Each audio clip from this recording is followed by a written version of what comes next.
Hola, bienvenidos a Mastica Cocina. Hoy vamos a hacer un aperitivo crujiente y delicioso.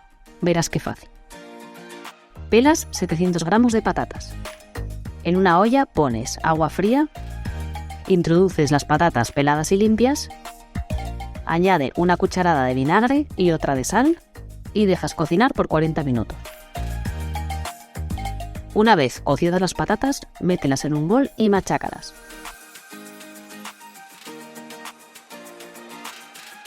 Deja enfriar y añade maicena o almidón de maíz y sal. Amasa para que se mezcle bien.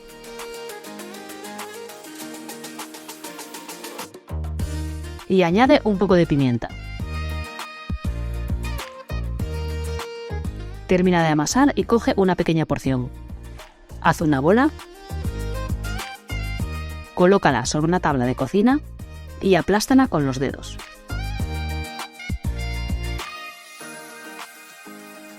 Coloca una barrita de queso de vaca y enrolla para que quede con forma de tubo.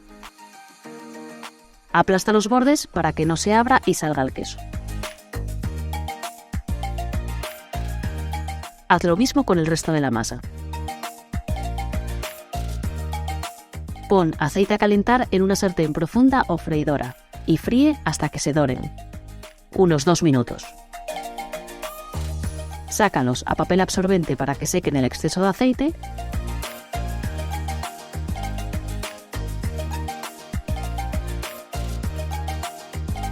Y listo, sírvelos con tu salsa favorita. En comentarios y aquí arriba te dejo un enlace con las mejores salsas. Si te ha gustado la receta, dame un like, comenta y compártela en tus redes sociales. Suscríbete a Mastica Cocina para más recetas fáciles y muchísimas gracias por estar ahí y hasta el próximo vídeo.